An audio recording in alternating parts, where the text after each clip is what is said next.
Good evening, and welcome again to Public Perspective. I'm your host, Kevin McDermott. And we talk a lot in today's society about the haves, the have-nots, whether people work for themselves or they work for others. And we lose sight sometimes of some of the major programs that exist and have existed in our country, such as the Peace Corps, really completely designed in order to help other people. Tonight, we're fortunate enough to have as our guest Alena Skeels, who spent several years with the Peace Corps. And so we'll talk about her experiences and what that means for the rest of us today. Alena, thank you so much for joining us on the show. Thank you for having me. So you spent a couple of years in the Peace Corps, right? Mm-hmm. And you were in which country? I was in South Africa. For that entire period, about two or 3 years, was it? Mm-hmm, 2.5. So for people who may not remember that the Peace Corps actually still exists, let's talk about a few of the basics, go back to the history. So how and why was the Peace Corps created? So John F. Kennedy stopped at University of Michigan in one of his campaign speeches. It was actually in the middle of the night, 2, 3 in the morning. People had been waiting all night long at University of Michigan. This is in his presidential campaign. In his campaign. Right. For him to appear at their campus. And he was so exhausted, wasn't prepared for a speech, and saw these thousands of people and thought, and it was raining, it was cold, it was in the middle of the night, and he thought he had to say something, and he said something that has lasted for 50 years and counting, something so powerful that I was too young to witness, and I still know and are familiar with the... Still too young to have witnessed that. Right. Right. But I wasn't around during that speech, but I have still heard the stories. Ask not what your country can do for you, but what you can do for your country. And is that the same? That's the same speech where he talked about the formation of the Peace Corps, right? Mm-hmm.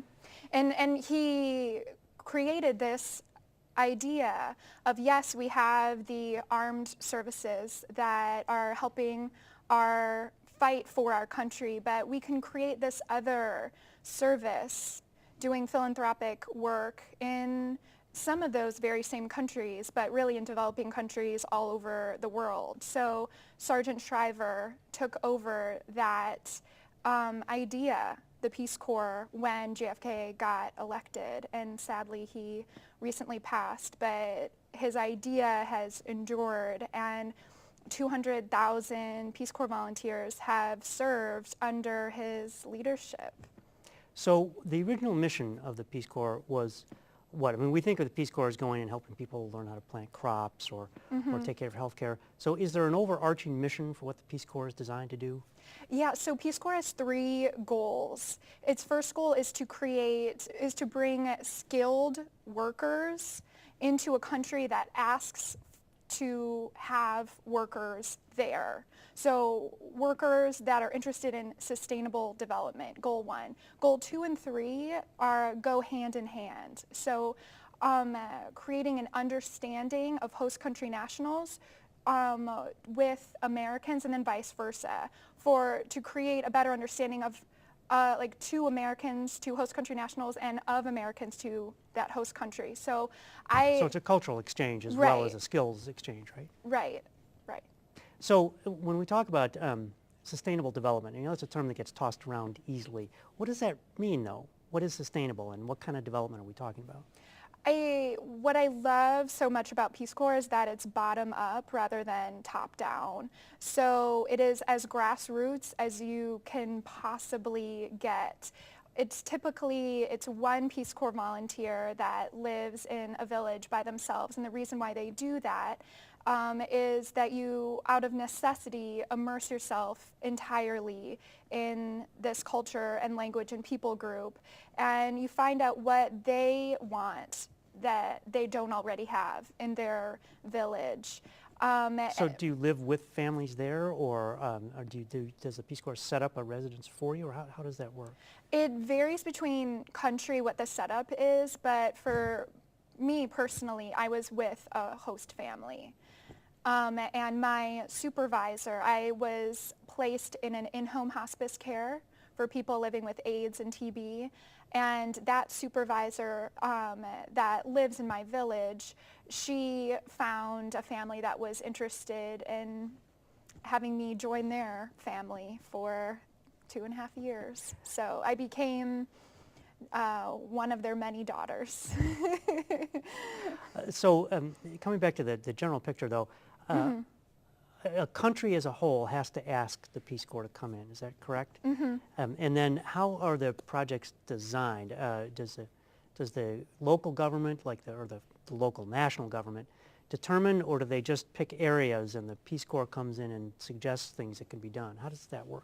Yeah, it's the local national government. So with South Africa, when Nelson Mandela was president, he requested Peace Corps volunteers come to South Africa when it was began to be open for trade and things with America, and they also choose this sector. So he chose education because there's a shortage of teachers, and HIV/AIDS because of the epidemic there. In fact, South Africa has one of the worst occurrences of HIV in the world, do they not?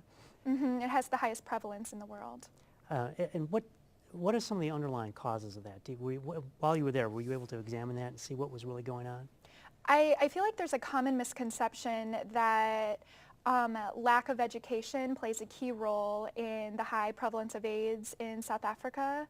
And I really think that's doing a disservice to the people in South Africa, because they know about AIDS, they know about condoms, they know about unprotected sex. They have an impressive understanding about this disease, what causes it, what prevents it. But there are so many cultural barriers in their way of really protecting themselves against this. So I lived with the Zulu people group, and so I can speak to their cultural values and why I think... Zulus are one of the largest ethnic or I don't know if they're the majority in South Africa, are they not? Yeah, actually in all of Africa, it's the most famous tribe in all of Africa, and it's the most prominent tribe in South Africa as well. And I think because of that, Zulus are so proud of their culture. It's ingrained in their everyday life, which I respect that they haven't lost that in with the Western values that are also a part of South Africa today. But it's really doing them, some of their values are doing them a disservice, I think, as such well. As? So an example would be like bride price.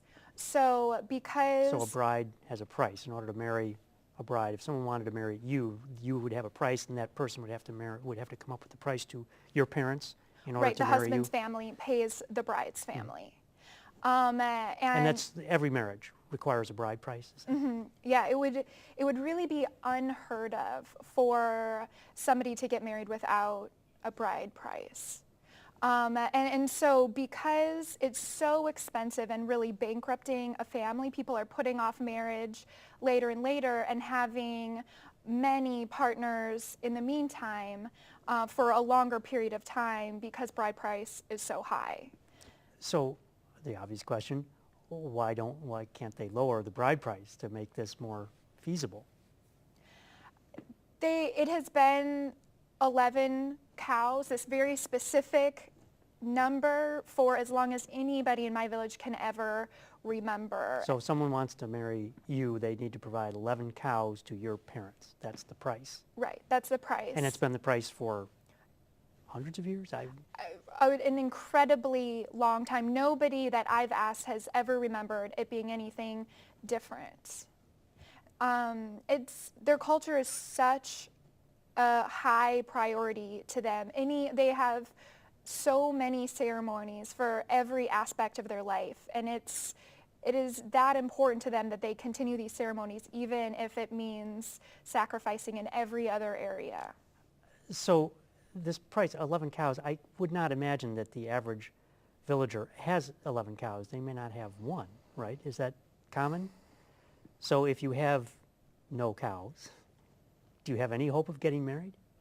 Well, there is some hope. Now, all of the family members will really pool in to make a marriage happen, but even then, a lot of times it would be extremely difficult to come up with something like 11 cows. And so girls are taught at a young age to have children early, Without getting married? without getting married, out of wedlock, and with multiple partners, to lower their bride price. So one kid will lower bride price by one cow.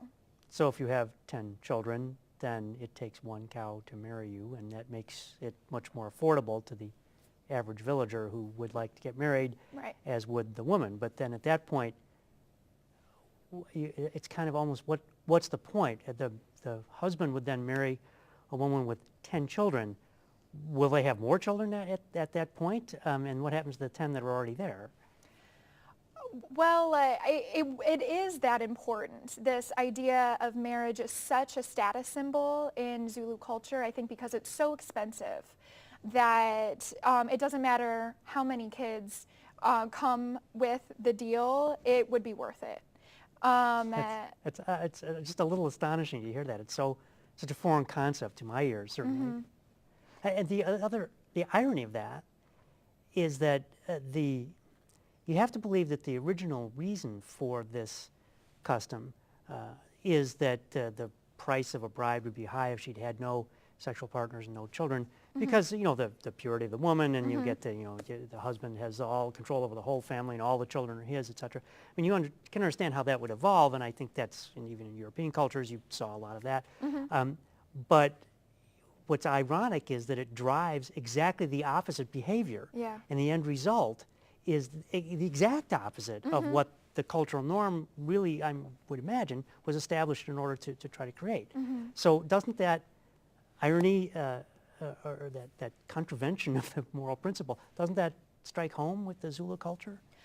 The people that I've talked to, many are aware of that, but they feel like it's a necessary evil. It's unavoidable in the economy today.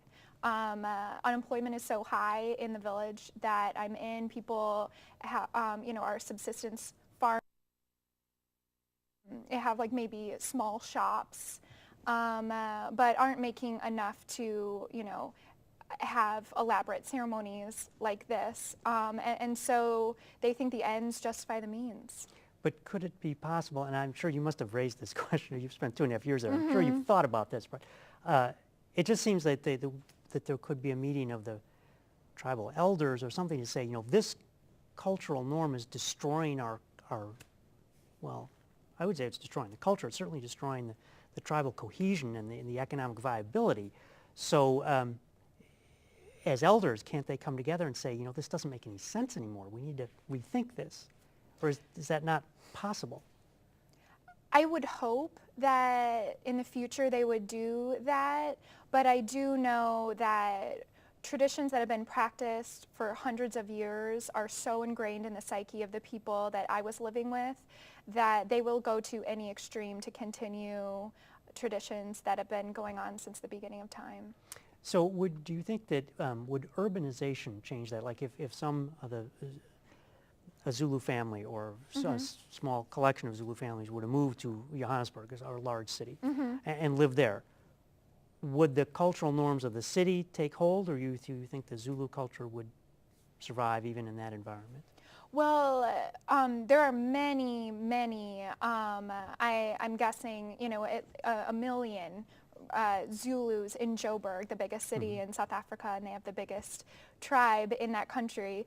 I can imagine that some of the ceremonies that they perform have, fallen, to the wayside. But I do know and read stories all the time of, goat and cow sacrifices that will, to their ancestors that continue to go on in Soweto, the biggest township right outside Joburg. And so I think that it's really important to them, and they'll continue it in the townships and the cities, but I imagine it's to a lesser degree. Now, in your own work, though, this is not I'm sure you were aware of this issue, and entered into your thinking about what you did. But you really focused on a slightly different issue, right? You were looking at healthcare, particularly women's healthcare. Yeah, I focused my work on HIV and AIDS. Like I mentioned, I was placed in an in-home hospice care for people living with AIDS and or TB. So what was your background in HIV before you went to South Africa? I actually did not have a background in HIV. I was transferred from Niger and was training to do something a bit different, but because of some political unrest, I was evacuated and moved on to South Africa.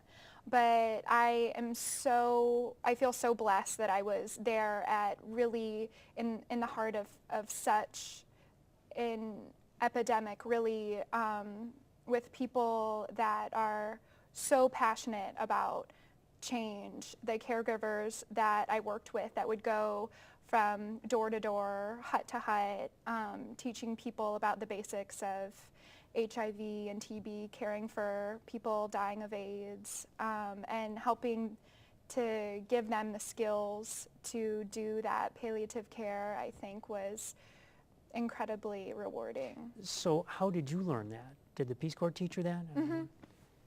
And it's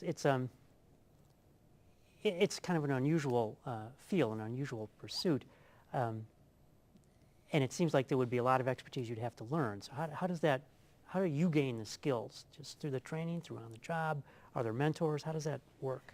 When I got to South Africa, I had a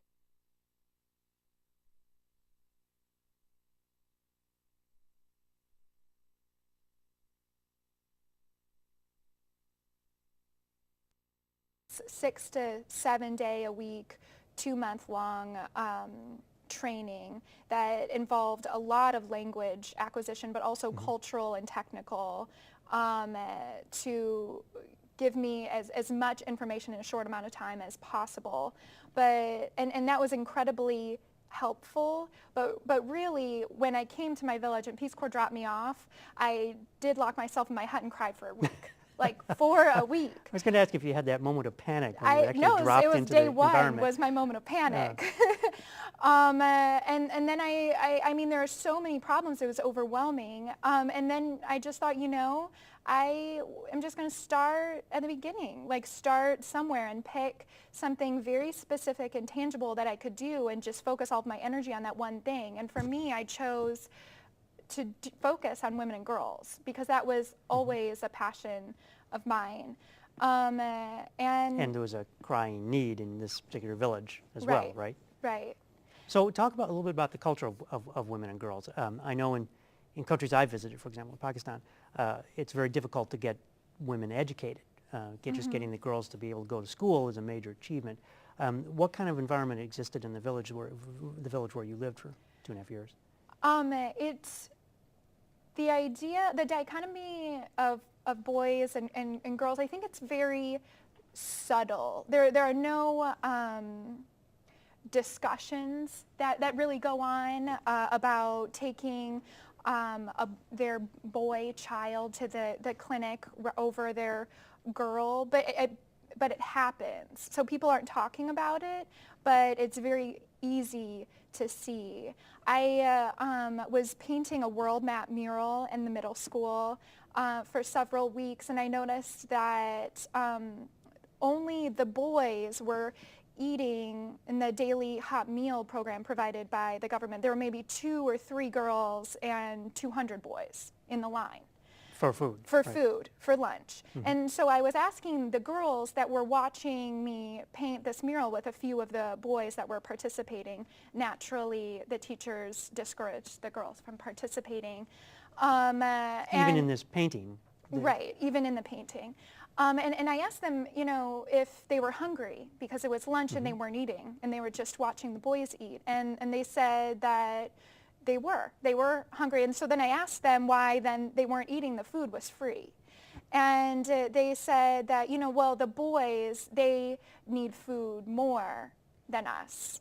Even though there was enough food for everyone. Right. And so, and I approached the teachers that really said, one teacher who really said the same thing that female students said. And I was looking at the male students' portions which were heaping, and it was easily able to deduce that they were eating 2 portions, all of them.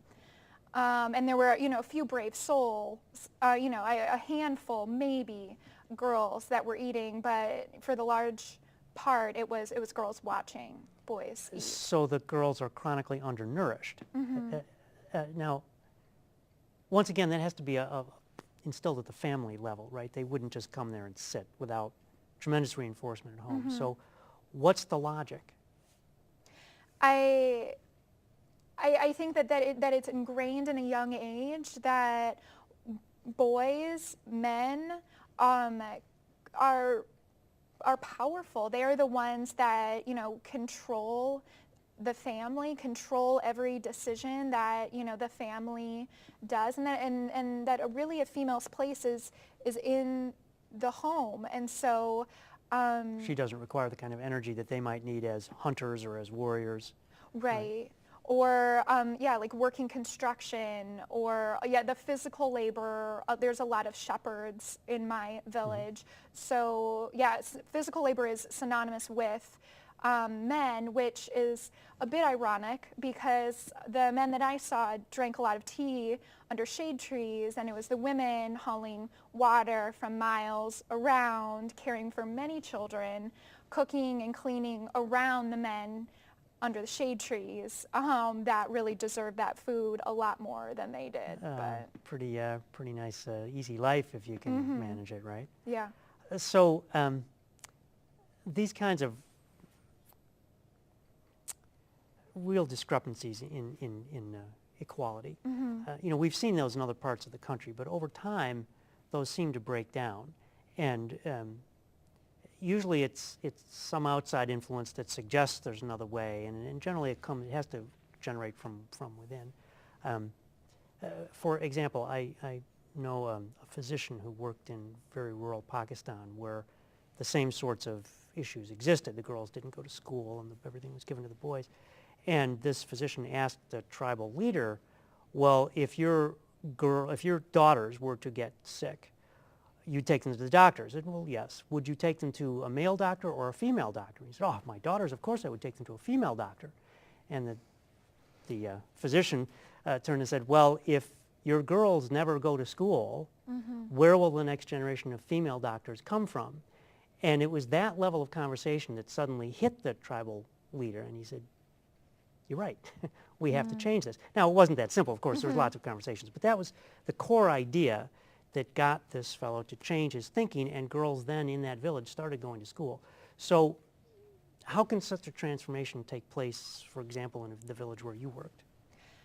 I think it's really difficult in the South African context because there's such internalized oppression from apartheid, which only ended 17 years ago. I think we forget that. Yeah, it was a feudal society, actually. Yes. And so they learned, their grandparents learned that really they existed for a very menial task. Everyone, both men and women, right? Right. And that, on the totem pole, they were at the bottom. And so if you would ask really anyone in my village, they still believe that. I mean, people might not be, explicitly saying that to them, but it is implicitly, heavily implied still in South Africa that that's where Black South Africans belong. So, and I understand the devastating effects of apartheid, which went on for decades, and actually maybe a century. I mean, the South African regime, the white regime, came into power in the mid-19th century, right? So I can understand that 100 years or 100 plus years. But also you talked earlier about the really strong residual Zulu culture, which I would think could possibly be leveraged to say, well, but you're still Zulu and you still are the primary tribe in Africa, and you still have that power of the Zulu culture, and could you take that and show that the Zulu culture would be advanced by treating women better? I mean, is there some way that that might happen? I would hope so. Like, I really feel that South Africa is on the cusp of real change. I really felt a tangible sense that people were starting to get fed up, that the prevalence rate of AIDS was so astronomical that people were dying everywhere. Because of these cultural barriers that couldn't be broken, yeah, right? because of this culture that has done them so many wonderful things in the past and is now holding them back. And I think this is really starting to connect and resonate with people. And I hope that people start making changes soon. I didn't see it myself in my particular village when I was there, but that doesn't mean that, things aren't connecting for people. I think they are. Well, and you were able to see these connections, right? And so I would think that just 2.5 years of having your awareness of these connections in the village, in a central role in the village, would have to have some effect. It's a ripple effect. So what do you miss most about being in the village? Oh, that's so difficult. I really invested so much of my time in this group of young girls, the middle school girls. I feel like that's such an impressionable age, and we talked so much about women's health and body image and nutrition, things that, women's empowerment, things that people just don't really talk to them about. And I met with 2 of those groups weekly and had this 5-day sleepaway camp with them. And I miss that mentorship relationship. I miss how excited they were to learn about women and other cultures. And I'm kind of surprised to hear that given the strength of the Zulu culture, and here you're bringing these really foreign ideas about women's empowerment, but that you seem to be very well accepted in the village, and that wasn't a problem spreading this possibly really blasphemous kind of ideas, right? That didn't cause a problem, or did it? I mean, sadly, I don't think that the elders really cared because they thought what I was teaching was so insignificant. And they didn't think that this would really filter in, so Right. they weren't all that concerned. They weren't worried. Do you think it did filter in? I hope so. I hope so. So we only have about a half a minute left. So in that time, what would you tell our viewers about the Peace Corps and whether or not they should dive in and do what you did? Peace Corps was the hardest job that I ever loved. It completely changed my life. If you want to be challenged more than you have ever been challenged, then join Peace Corps. You can never go back to not knowing about endemic poverty after Peace Corps. I think it's a blessing and a curse, and the best decision I've ever made. Well, I can't think of a better way to sum it up. Alena, thank you so much for being here. Thank you for having me. And thank you for joining us again on Public Perspective. I'm your host, Kevin McDermott. You can find us every Saturday night at 8 o'clock on Comcast Channel 19, and you can also find us on the web at publicperspective.tv. Till next time, thank you and good night.